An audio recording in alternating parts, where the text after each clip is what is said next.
کسی بھی وقت 2 رکعت نماز نفل پڑھے حاجت کے، کسی بھی وقت جو آپ کو فرصت کا، تنہائی کا، توجہ کا، دھیان کا وقت ہو، 2 رکعت نماز نفل پڑھے حاجت کے۔ اور حاجت کے 2 رکعت نماز نفل پڑھ کے نا جب سورت فاتحہ پڑھے تو جہاں ہم نے کوئی سورت ملانی ہے کوئی، تو اس کی جگہ یہ دعا پڑھیں، کیونکہ یہ قرآنی دعا ہے۔ ربنا آتنا فی الدنیا حسنۃ وفی الآخرۃ حسنۃ وقنا عذاب النار۔ یہ جو عذاب النار ہے نا، اس عذاب النار یہ دنیا اور آخرت کے عذاب ہیں، قرض کا عذاب، مرض کا عذاب، ہاں مجبوریوں کا عذاب، تنہائیوں کا عذاب، کسی نشے علت کا عذاب، کسی ذلت کا عذاب، بیٹیوں کی پریشانیاں، طلاقیں، بیماریاں، دکھ، جھگڑے، نفرتیں، ناکامیاں، پریشانی، اس سارے عذاب عذاب عذاب عذاب، یہ سب عذاب ہیں جو انسان کو زندگی میں جیتے جی پریشانیوں میں مبتلا کر دیتے ہیں۔ تو کہنے لگے آپ نے مجھے بتایا تھا، میں نے آپ کے درس میں سنا تھا، تو میں نے ایک عزم کیا، میں نے اللہ سے دنیا بھی بہترین لینی ہے اور آخرت بھی بہترین لینی ہے۔ جب اللہ نے خود کہہ دیا یہ پڑھو میں دے دوں گا، تو اللہ سچا، اللہ کا وعدہ سچا، میں اللہ کے سچے وعدے سے، اللہ کے خزانوں سے یہ چیزیں لوں گا۔ اور کہا کہ میں نے بس یہ فیصلہ کر لیا، اور میں نے اس کو 2 نفل میں نے پڑھے، اور ہمیشہ 2 رکعت نماز نفل حاجت کی نیت، سورت فاتحہ کے بعد یہ دعا پڑھنی ہے، ربنا آتنا فی الدنیا حسنۃ وفی الآخرۃ حسنۃ وقنا عذاب، گڑ گڑا کے 1 دفعہ، 5 دفعہ، 7 دفعہ، 11 دفعہ، 30 دفعہ، 40 دفعہ، 70 دفعہ، 100 دفعہ، 9 دفعہ، بس اس کو پڑھنا ہے، گڑ گڑا کے پڑھتے رہنا ہے، پڑھتے رہنا ہے، پڑھتے رہنا ہے، اور یقین کے ساتھ اور درد کے ساتھ اور دھیان کے ساتھ۔ اور کہا پھر رکوع، پھر دوسری رکعت میں بھی ایسی سورت فاتحہ کے بعد جب کہیں سورت ملانی ہے تو یہی دعا پڑھنی ہے۔ کہنے لگے کہ میں نے یہ عمل کرنا شروع کر دیا، بس یہ عمل کرتا رہا کرتا رہا کرتا رہا، اور کہا کہ میں نے کوئی 2.5 پونے 3 سال غالباً یہی بتایا، میں یہ عمل کرتا رہا اور پڑھتا رہا، کوئی دن میں نے ناغہ نہیں کیا، جتنا تھکا ہوا ہوتا تھا، اور ہر دفعہ میں نے اس کو اس انداز سے پڑھا اور اس درد سے پڑھا جیسے آج میں پہلی دفعہ پڑھ رہا ہوں۔ کیونکہ بعض اوقات نا انسان ایک دن تو توجہ سے پڑھتا ہے، دوسرے دن دھیان سے پڑھتا ہے، چوتھے دن اور کچھ دنوں کے بعد وہ توجہ دھیان اس کا ختم ہو جاتا ہے، اور وہ توجہ دھیان جب ختم ہو گیا تو اللہ کے ہاں اس عمل کی کوئی حیثیت نہیں ہے۔ توجہ، یہ دیکھیں نا، توجہ ہے وجہ سے، وجہ کہتے ہیں چہرے کو، توجہ فرمائیے، میں کہوں گا آپ سارے ادھر ادھر دیکھ رہے ہوں اور میری بات سن بھی رہے ہوں تو میں آپ کو کہوں گا میری بات نہیں سن رہے، میں جی آپ توجہ فرمائیں، توجہ کہتے ہیں وجہ کہتے ہیں عربی میں چہرے، یہ چہرہ میری طرف لے آئیں، اسے کہتے ہیں توجہ۔ اس کو توجہ اور دھیان سے 2 نفل پڑھ لیں، 2 نفل پڑھ لیں۔ مجھے کہنے لگا کہ اب دنیا کی نعمتیں میرے اوپر فدا ہیں، یہ الفاظ تھے اس کے۔ جب ماں ہوتی ہے اور اس کے اندر بھی اللہ پاک غیبی نظام وجدان کا، ہاں میرے بیٹے کو بھوک لگی ہے، میرا دودھ گر رہا ہے، میرے اندر کی کیفیت ہے، میرا بچہ اٹھ گیا ہے، وہ ایک کشف ہوتا ہے ماں کو جو پر کسی کو نہیں ہوتا۔ جو بندہ 27 دفعہ اس دعا کو پڑھ لے گا، جو دعا مانگے گا قبول ہوگی، اور فرمایا جو یہ دعا پڑھے گا اس کے ذریعے سے مخلوق کو رزق دیا جائے گا۔ اماں بس پوری ہے، دعائیں دے دیتی ہے، کہا تجھے مبارک ہو، میں موسیٰ ہوں اور رب کے انتخاب پہ آیا ہوں، تو ماں کی خدمت کرتا ہے، اس خدمت کی وجہ سے تجھے میں ڈھونڈتا ڈھونڈتا خود پہنچا۔ اے مولا، اور جن کی اس دنیا سے رخصت ہو گئی ہیں وہ ماؤں کو نہ بھولیں، ان کی قبروں کو نہ بھولیں، ان کو ہدیہ دینا نہ بھولیں۔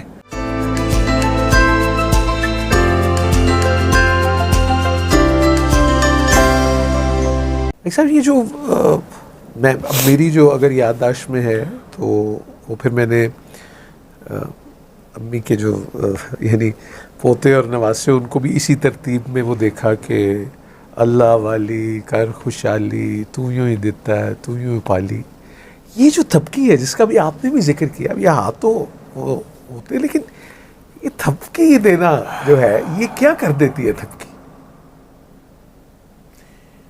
جو روٹی بیلنے کی پکی ہوگی وہ دلوں کو توڑ دے گی، جو روٹی ہاتھوں کی پکی ہوگی وہ دلوں کو ایسے جوڑ دے گی۔ اللہ اکبر، بیلنے کی آپ کہہ رہے ہیں وہ توڑے گی، جو یہ ہوگی یہ جوڑے گی۔ ہاتھوں کا دو اثر ہے، دو ہاتھ آپس میں ہیں۔ اوہو، اسی طرح جو مشین کی تھپکی ہے کہ مشین مساج والی ہے، جو ہاتھوں کی تھپکی ہے اس میں 7 توجہات بھی شامل ہو رہی ہیں، کیفیات بھی شامل ہو رہی ہیں، وجد اور وجدان بھی شامل ہو رہا ہے، درد اور ہمدردی بھی شامل ہے۔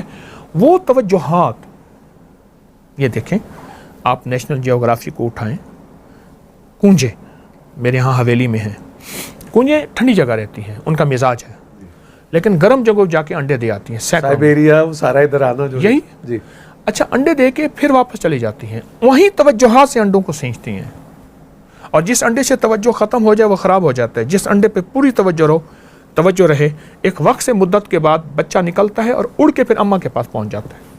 یہ توجہات ماں کی ہیں۔ پرندے کو تو توجہات مل جاتی ہیں، ماں ہوتی ہے۔ یہ انڈوں کی، اور جب آپ نے ابھی مرغی یہ سب بات کی تو وہ تو اگر اس کو جب حفاظت کرنی ہو اپنے چوچوں کی، وہ تو پھر کچھ نہیں دیکھتی۔ کہنے لگے کہ مرغی جب 21 دن کا چلا کرتی ہے انڈوں پہ تو اسے 3 چیزیں ملتی ہیں۔ ایک ٹیم ملتی ہے چوزوں کی، دوسری جرت ملتی ہے، بلی پہ جھپٹتی ہے، اس سے پہلے ڈرتی ہے، پھر جھپٹتی، ہاں، اور تیسری کھوج ملتا ہے، وہ ایسے کر کے خوراک لیتی ہے اور بچوں کو پکارتی ہے۔ تو اسی طرح ماں جب ماں ہوتی ہے، اس کے اندر بھی اللہ پاک غیبی نظام وجدان کا، ہاں میرے بیٹے کو بھوک لگی ہے، میرا دودھ گر رہا ہے، میرے اندر کی کیفیت ہے، میرا بچہ اٹھ گیا ہے، وہ ایک کشف ہوتا ہے ماں کو جو پر کسی کو نہیں ہوتا۔ میری امی جی اللہ بخشے کہتی تھی کہ وہ ماں 7 پردوں میں دیکھ لیتی ہے، ہاں سچ ہے، 7 پردوں میں دیکھ، کچھ چھپا نہیں ہوتا، چھپا نہیں، اور اللہ بھی کج لیتا ہے، ماں بھی کج لیتی ہے، پردے دیتی۔ پر وہ ستاروں لگیوں۔ ایک ٹرانسپورٹر نے مجھے ایک بات کہی، کہنے لگا ہم صبح جاتے تھے اپنے کاروبار پہ، شام کو آتے تھے، ایک دفعہ عید کا دن تھا تو اماں نے مجھے سائے میں دیکھا، کہنے لگا ہاں پتر آتے رہتا، مس لے آئیے، مس مونچھیں، مسیں جو مسیں، جی جی جی، تیری تو مسیں آ گئی ہیں، اچھا جوان ہو گیا ہے، اچھا اب تیری میں شادی کا فکر کروں گی۔ بس کہا کہ ایک دفعہ اماں نے مجھے اجالے میں دیکھا تھا، اور اس کے بعد پھر اماں دن رات فکر میں تھیں اور میری پھر شادی کر دی، اور کہا کہ آج میں اپنے دوسروں کو دیکھتا ہوں، ان کی مسیں ہیں یا نہیں ہیں، میں پھر کہتا ہوں یہ احساس میرے اندر کیوں نہیں تھا، یہ میری ماں میں کیوں آیا تھا۔ مجھ سے کہنے لگا، میں نے کہا یہ احساس کی دنیا صرف ماں اور مامتا کے پاس ہے اور کسی کے پاس نہیں۔ ایک قافلہ جا رہا تھا تو قافلے والوں نے بھوک پڑ گئی، 3 دن کے بعد انہیں ہاتھی کا بچہ ملا، انہوں نے ہاتھی کے بچے کو ذبح کر دیا، کھا گئے۔ ایک نے کہا تھا میری ماں نے نصیحت کی ہے، بیٹا قافلے میں اگر زندگی میں کبھی تجھے بھوک پڑ جائے اور ہاتھی کا وہ گوشت نہ کھانا، میری اماں نے نصیحت کی تھی، مر جاؤں گا اماں کا نصیحت کو نہیں چھوڑوں گا۔ کھا کے سو گئے، اتنی پریشان اپنے بچے کو تلاش کرتے کرتے سونگتی آئی نا، تو اس نے سب کو سونگا اور سونگ کے اپنی سونڈ میں مروڑتی گئی سب کو، جب اس پہ آئی تو اس کو سونڈ پہ اٹھا کے اوپر بٹھا دیا اور اس کو اس کی اس منزل پہ پہنچایا جہاں یہ جانا چاہتا تھا۔ اماں نے فرمایا تھا بیٹا، اماں کو وجد کہاں سے آیا تھا، اماں کو کشف کہاں سے آیا تھا؟ انٹیوشن کہتے ہیں آپ یا؟ تو اماں نے فرمایا بیٹا اگر کبھی فاقہ بھوک ہو ہاتھی کا گوشت نہ کھانا۔ صاحب آپ چونکہ موجود ہیں تو مجھے یہ خیال آیا کہ ہم اس سے پہلے کی اجازت لیں تو کتنا ہی اچھا ہو کہ جن کے والدین یا اس دنیا سے رخصت ہو گئی جو موجود ہیں، ہم دعائی کر لیں ان کے لیے، اور آپ بلکہ یہ بھی دعا سے پہلے بھی پوچھوں گا کہ آپ اللہ تعالیٰ سے سب سے زیادہ کیا دعا کرتے ہیں اپنی اماں کے لیے؟ میں ایک دعا سناتا ہوں، فرمایا حدیث میں آتا ہے، اب آپ سن کے حیران ہوں گے، جو بندہ 27 دفعہ اس دعا کو پڑھ لے گا، جو دعا مانگے گا قبول ہوگی. اب دیکھیں، اللہم اغفر لی ولی والدیہ پہلے آیا ہے، وللمؤمنین والمؤمنات والمسلمین والمسلمات الاحیاء منہم والاموات، زندہ مردہ مومن مومنات مسلم، لیکن پہلے والدین آیا ہے، اللہم اغفر لی ولی والدیہ. اور حدیث میں یہاں تک آیا ہے کہ جو یہ دعا پڑھے گا، اور پھر ربنا اغفر لی ولی والدی آپ ہر نماز میں بھی ہر وہ نماز سلسلہ میں پڑھتے بالکل ہیں. ٹھیک. اور فرمایا جو یہ دعا پڑھے گا اس کے ذریعے سے مخلوق کو رزق دیا جائے گا اور اس مستجاب الدعوات ہو جائے گا. مستجاب الدعوات یہ ہیں، بس یوں ہاتھ اٹھایا ہی نہیں. موسیٰ علیہ السلام نے اللہ سے عرض کیا کہ یا اللہ میرا جنت میں ساتھی کون ہوگا؟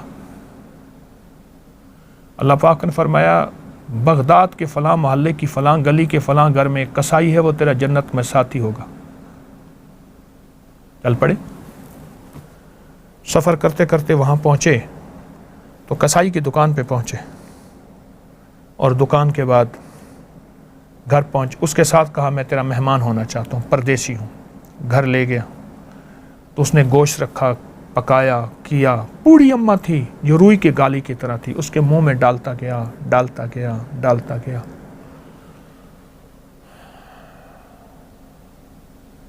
اماں کو کھلا کے پھر بچوں کو کھلایا، خود کھایا. اماں نے منہ سے کچھ بولا تو موسیٰ نے فرمایا یہ کیا کہتی؟ کہہ رہے اماں بوڑھی ہے، کہتی ہے ہر وقت تجھے اللہ جنت میں موسیٰ کا ساتھی بنائے. موسیٰ کہاں، میں کہاں؟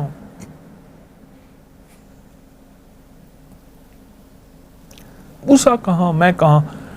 اماں بس بوڑھی ہے، دعائیں دے دیتی ہے. کہا تجھے مبارک ہو، میں موسیٰ ہوں اور رب کے انتخاب پہ آیا ہوں، تو ماں کی خدمت کرتا ہے، اس خدمت کی وجہ سے تجھے میں ڈھونڈتا خود پہنچا. تو یہ جو اللہم اغفر لی ولی والدیہ والی دعا ہے، اگر اس دعا کو پڑھا جائے اور والدین اور مومنین مومنات سب کا تصور ہو، اور جیسے آپ نے فرمایا رب اغفر لی ولی والدیہ، ہر نماز کے بعد یہ نماز مکمل ہی آپ یہ دیکھیں نا، یہ نماز کے بعد اتحیات میں کیوں ہے؟ اس کی وجہ ہے کہ اتحیات نماز کی تکمیل ہے اور یہ اس کی سٹیمپ ہے، مکمل اور تصدیق. اللہ اکبر، یہ اس کی مہر ہے. میں بس آپ سے دعا کے لیے گزارش کروں گا. اور میں نے ماجی محترمہ بانو قدسیہ سے یہ سنا، انہوں نے کہا بس بڑے ہونے کا ایک یہ نقصان ہے کہ ماں بھی گود سے اتار دیتی، یہ چھوٹے ہونے کی بڑی لاڈی ہے. اور یہ دعا فرما دیجیے.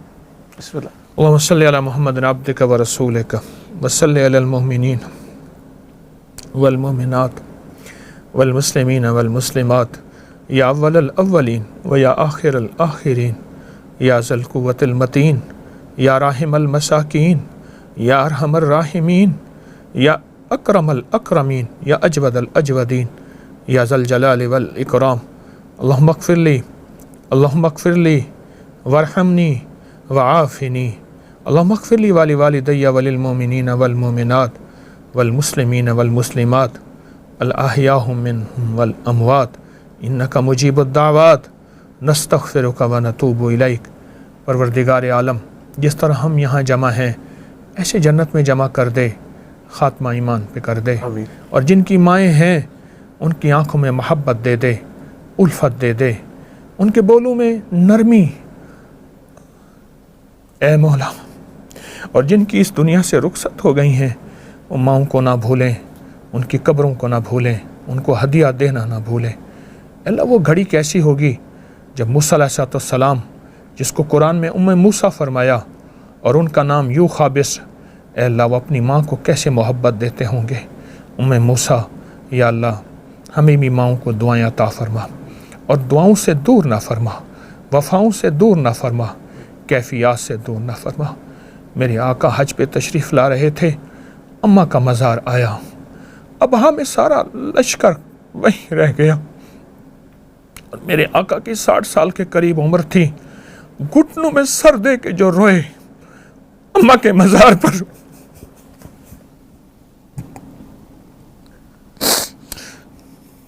سارا لشکر رات وہیں گزاری.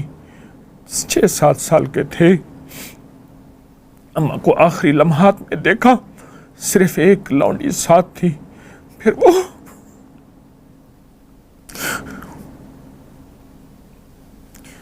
اماں کو تدفین کیسے ہوئی ہوگی؟ نہیں آ رہے تھے، اماں کی قبر سے چپکے ہوئے تھے.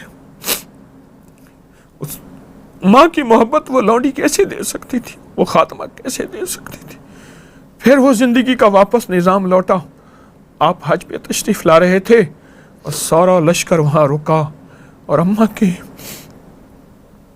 کے مزار پہ بیٹھ کے میرے آقا اپنے گھٹنوں میں سر دے کے گھنٹوں روئے تھے. اس ایک رونے کا ایک آنسو کا قطرہ، اس کی برکت، اس کا کائنات کا نظام وہ ہمیں عطا فرما دے. اس قطرے کی خیریں ہمیں عطا فرما دے، اس قطرے کی برکتیں عطا فرما دے.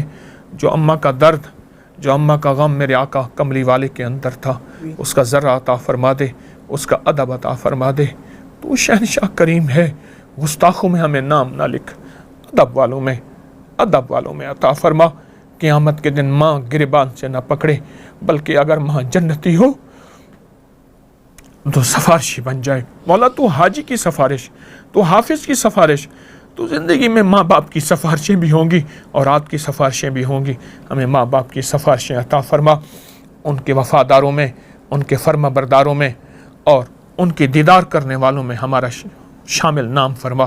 ہمیں گستاخوں میں، بے ادبوں میں نہ مولا اگر ہیں تو آج توبہ کرتے ہیں، آج معافی مانگتے ہیں، ساری امت کے سامنے معافی مانگتے ہیں. فرشتوں گواہ ہو جاؤ، ہم نے معافی مانگ لی، اماں کی فرما برداری کریں گے اور اماں کی جو کوتاہیاں ہوئی ہیں اس کا ازالہ کریں گے. اور موت کے بعد احادیث میں آتا ہے اس کا ازالہ، ان کے لیے صدقات، خیرات اور ان کے دوستوں کے ساتھ اچھا سلوک اور رشتہ داروں کے ساتھ اچھا سلوک، ان کے رشتہ داروں کے ساتھ اچھا سلوک. معاف بھی کر دے، قبول بھی کر دے، بن مانگے عطا فرما. در در کا بھکاری نہ بنا، اپنے در کا منگتا بنا، اپنے در کا بھکاری بنا. وصلی اللہ علی النبی الکریم وعلی آلہ وصحبہ وازواجہ وبناتہ واہل بیتہ واطرتہ واہل بیتہ واطرتہ واہل بیتہ واطرتہ اجمعین آمین برحمتک یا ارحم الراحمین. جزاکم اللہ بالخیر. اللہ آپ کو سلامت رکھے اور اپنی امان میں رکھے اور نظر بد سے محفوظ رکھے. آمین. اس خاتین حضرات اللہ تعالیٰ آپ کو آسانیاں عطا کرے اور آسانیاں تقسیم کرنے کا شرف عطا کرے. ماما ٹھنڈیاں چھاواں. اجازت دیجیے. السلام علیکم.